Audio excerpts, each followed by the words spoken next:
बोलिए सद्गुरु देव की जय। बुद्ध मंगल में पूजनीय संत समाज,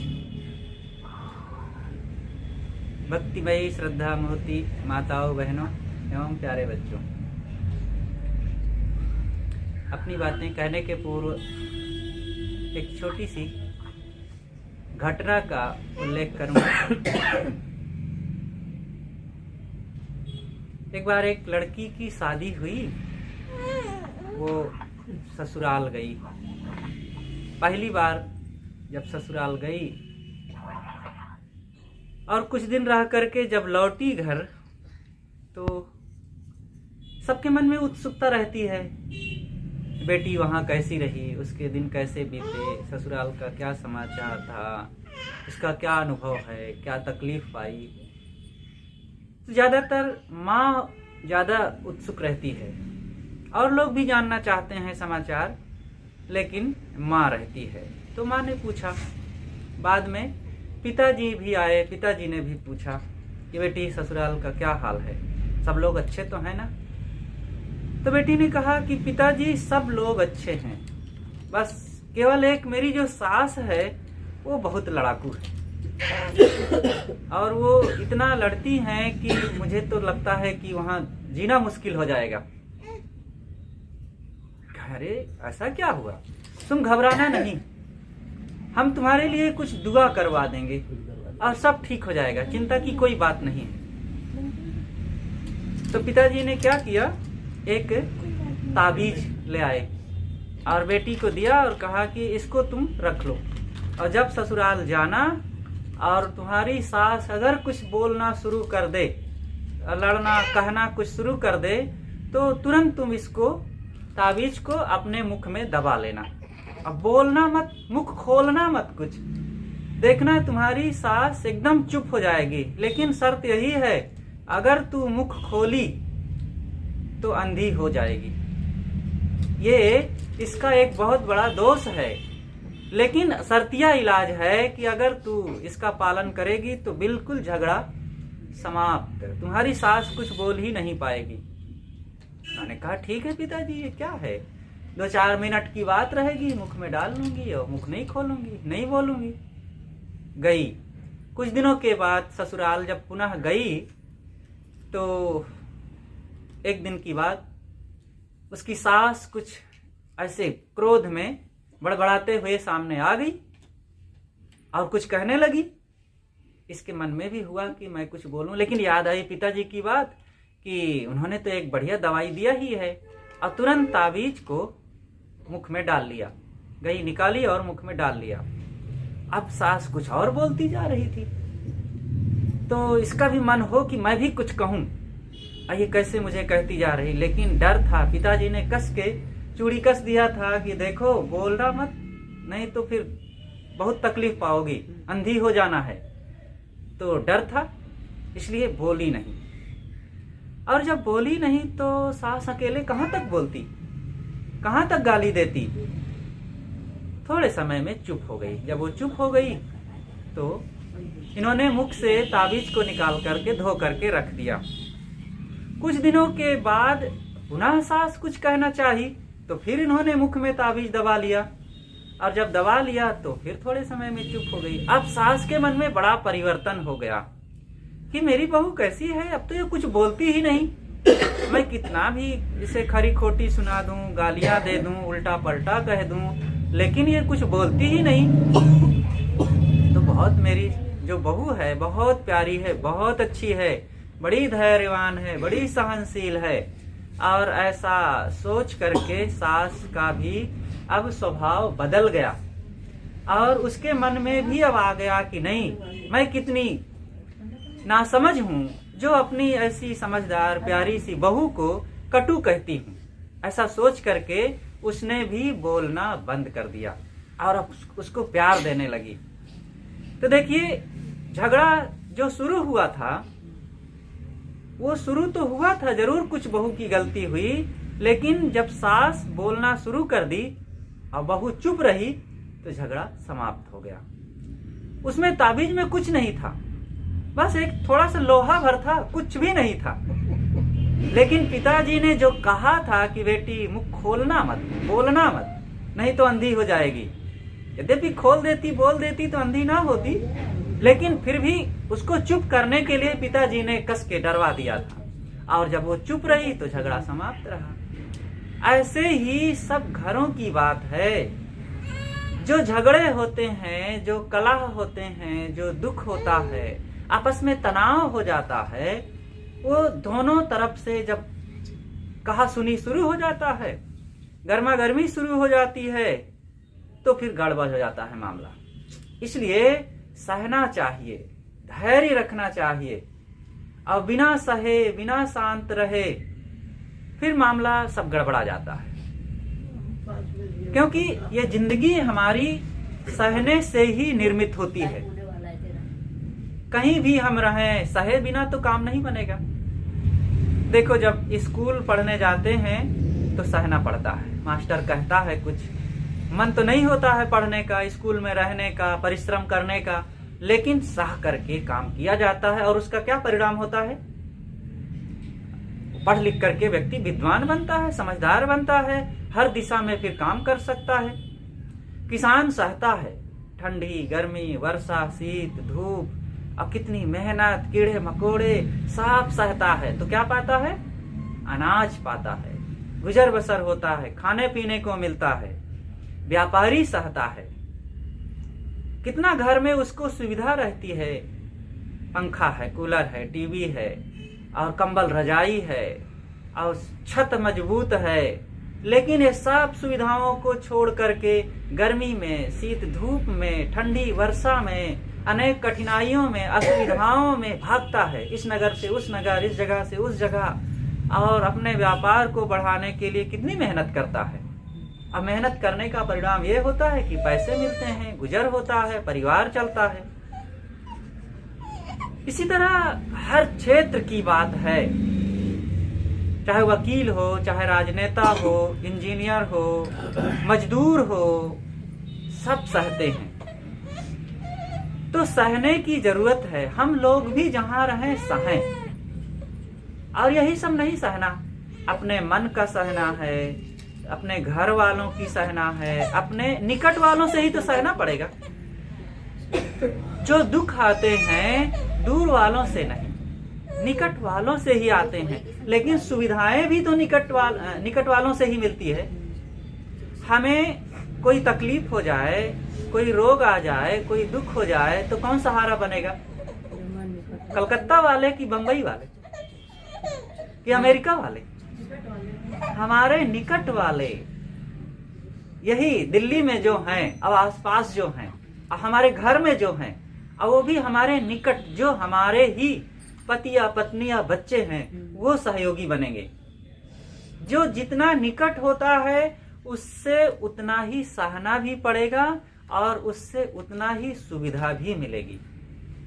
हमें तकलीफ भी देने वाले, हमें सहाने वाले भी बंबई कलकत्ता वाले नहीं आएंगे कि वो हमें परेशान करें, हमें कुछ कहें, हमारी चीजों के लिए कुछ वो उल्टा पलटा काम करें। नहीं, निकट वाले करेंगे, और सुविधाएं भी हमें निकट वालों से ही मिलेगी। इसलिए भाई सहना चाहिए सबको, और मजबूत बने। और सबसे ज्यादा अपने अपने मन की सहना पड़ेगा। हमारे मन में क्या क्या हो रहा है, हम मन को नहीं समझ पाते हैं। मन को पहचाने, अपने स्वभाव को पहचाने, अपने कर्मों को, अपनी आदतों को। जब इन आदतों को सुधारेंगे, कर्मों को सुधारेंगे कि मैं क्या बोल रहा हूं। अक्सर हम समझ नहीं पाते, कुछ का कुछ बोल देते हैं, और दूसरे को दुख हो जाता है, फिर वो उल्टा पलटा वो भी बोल देता है, और घर में एक अच्छा खासा माहौल रहता है, सुंदर वातावरण रहता है, सब प्रेम से रहते हैं। लेकिन एक व्यक्ति की नासमझी से घर का माहौल खराब हो जाता है, सबको दुख हो जाता है, बच्चे उधर अशांत हो जाते हैं, माता पिता परेशान हो जाते हैं, और बहुएं परेशान हो जाती हैं। इसलिए बड़ी सावधानी से बोलना चाहिए। ये वाणी, संसार में बोलने वाला एक ही प्राणी है, यद्यपि बोलते तो सभी हैं, गाय भी बोलती, कुत्ता भी बोलता, बंदर भी, चूहा भी, पक्षी भी, और सभी जानवर बोलते हैं, लेकिन उनके बोलने से किसी को कोई समस्या नहीं है।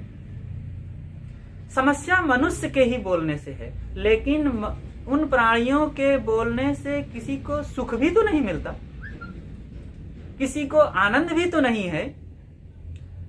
और मनुष्य के ही बोलने से दुख मिटता है, आनंद आता है, शांति मिलती है, प्रसन्नता होती है, साहस जगता है।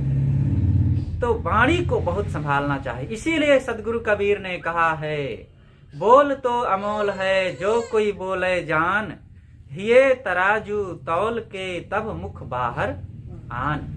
बहुत सरल साखी है, सबको याद करना चाहिए। बोल तो अमोल है जो कोई बोले जान। ये बोल, वाणी, दुनिया में एक ही प्राणी है जो बोल सकता है स्पष्ट वर्णनात्मक शब्दों में। वो कौन है? मनुष्य। और मनुष्य बोल सकता है, अपने मन के सुख दुख को, अपने भावों को बता सकता है। और मनुष्य ही किसी दूसरे मनुष्य के भाव को, उसके अंदर में उठ रही संवेदनाओं को सुन करके समझ सकता है और अपने दुखों को मिटा सकता है। इसलिए हमें वाणी का बहुत सावधानी से उपयोग करना चाहिए। जो जितने कलह हुए संसार में, दुख, लड़ाइयाँ, विवाद, झगड़े, युद्ध हुए हैं, ज्यादातर केवल वाणी के ना समझदारी से बोलने के कारण हुए हैं। बिना समझे बोलने के कारण ही सारी लड़ाइयाँ हुई हैं। आप सर्वेक्षण कर सकते हैं कि उतना लोग नहीं संसार में मरे हैं, तोप, टैंक, बम, पिस्तौल, राइफल और अनेक मशीनों से, जितना कि बोलने के कारण मरे हैं। देख सकते हैं घर घर में जहां जहां भी कलह हो रहा है, बोलने के कारण। पिता ने ऐसी बात कह दिया बेटे को, बेटा सह नहीं पाया और गया फांसी लगा के मर गया। बहू ने ऐसी बात कह दिया सास को और सास जहर खा ली। एक सच्ची घटना है। एक बहू थी, वो अपने ड्राइंग रूम में बैठी टीवी देख रही थी। बूढ़ी सास थी। सास रसोई घर में भोजन बना रही थी। भोजन बन गया। अब कैसी विडंबना है कि देखो, बूढ़ी सास भोजन बना रही और बहू टीवी देख रही, और फिर उसी बहू को सास बुलाने आई कि चलो भोजन कर लो।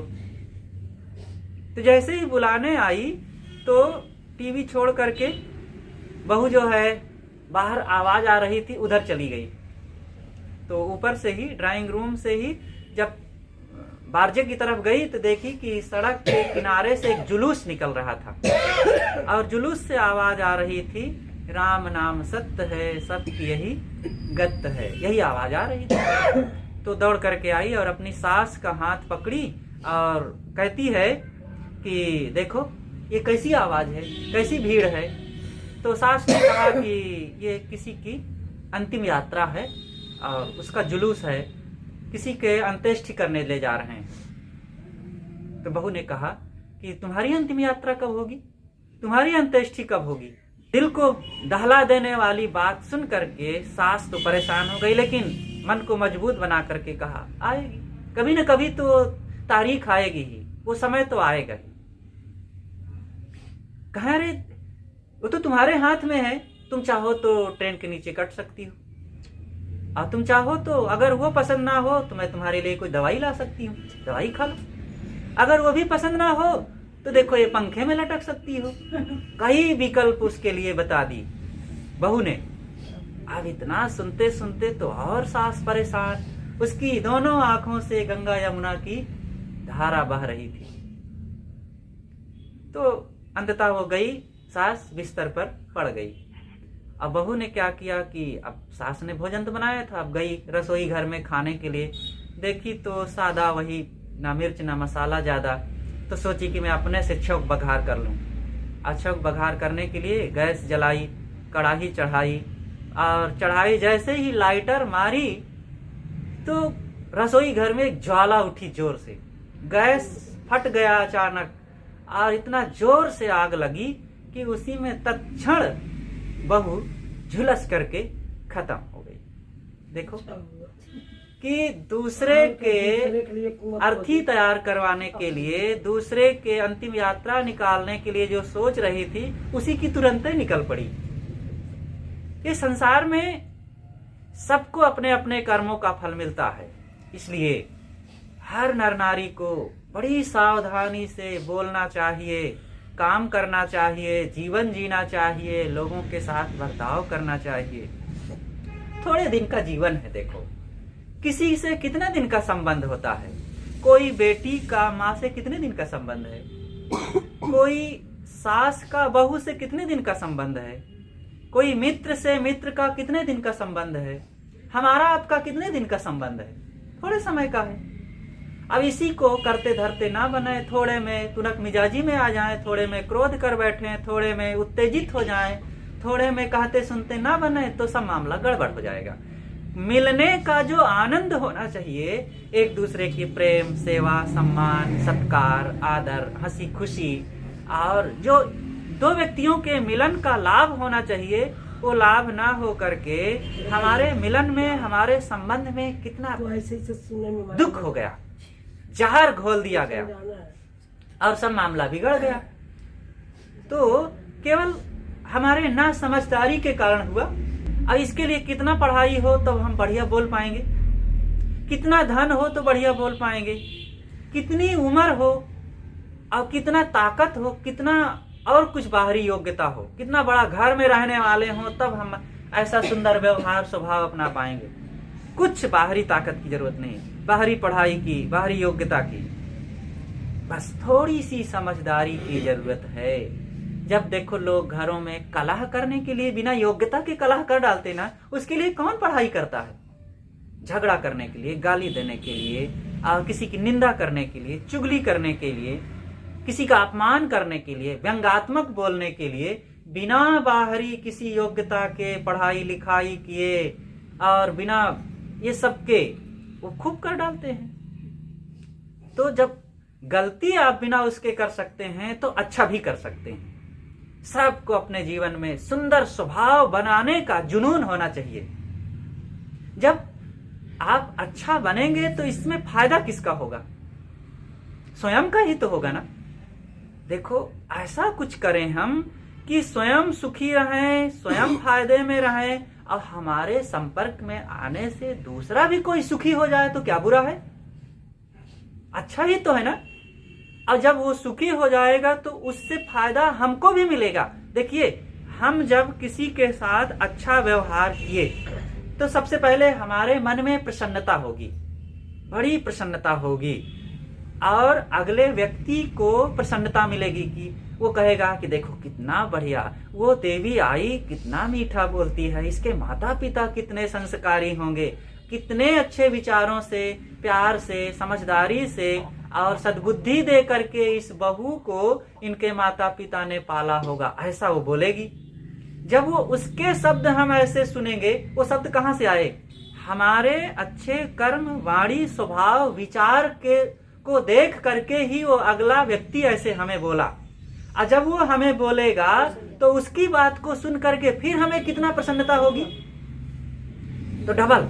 पहले तो हमें बोल करके ऐसा काम करके ही आनंद आ गया, फिर दूसरे को आनंद आया, और फिर वो हमें जब अपना प्रतिक्रिया जाहिर किया तो फिर हमें डबल आनंद आ गया।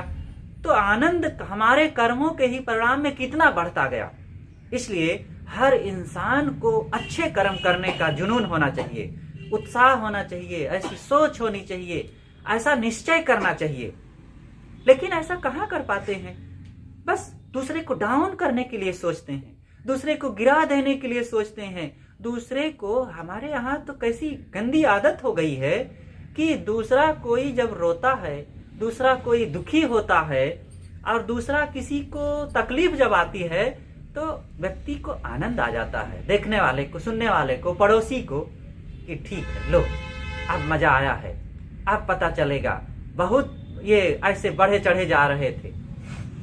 ऐसा सोचना हमारे मन की बहुत मलिन स्थिति है, और ऐसा हम अगर सोचेंगे तो उस व्यक्ति को कोई हानि हो या ना हो, हमारी हानि जरूर हो जाएगी। इसलिए कभी भी ऐसा नहीं सोचना चाहिए, बल्कि अच्छा सोचें। जब हमारे हाथ में फूल रहेगा तो हमें सुगंधी आएगी, और जिसको भी हम उस हाथ से कुछ देंगे उसको भी सुगंधी मिल जाएगी। फूल दें, फूल देना सीखें। फूल देंगे तो फूल मिलेगा, गाली देंगे तो गाली मिलेगा, निंदा देंगे तो निंदा मिलेगी, और भोजन देंगे तो भोजन मिलेगा, प्रेम देंगे प्रेम मिलेगा, और क्रोध देंगे तो क्रोध मिलेगा, और धन देंगे तो धन मिलेगा।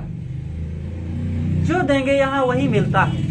जब आप किसी को आंख तरेर करके बोलेंगे तो वो भी गुर्रा के बोलता है। हम एक जगह जा रहे थे गुरुजी के साथ, तो एक सज्जन सामने आए और एक व्यक्ति से पूछे, वो थोड़ा सा गुर्रा कर बोले, ये रास्ता कहाँ जाता है हो? तो कहता है जाओ हो। तो जैसे वो बोला वैसे वो भी बोल दिया। यहाँ जो जैसे मनोभाव रखेंगे वैसा ही मिलेगा, कुछ दूसरा नहीं मिलेगा। अपनी बातों को मैं यहीं पर समाप्त करता हूँ। हमारे बीच पूज्य श्री साहेब जी विराजमान है। आपसे निवेदन है कि अपने कल्याणकारी विचारों से हम सबको लाभान्वित करने की कृपा करें। बोलिए सद्गुरुदेव की जय।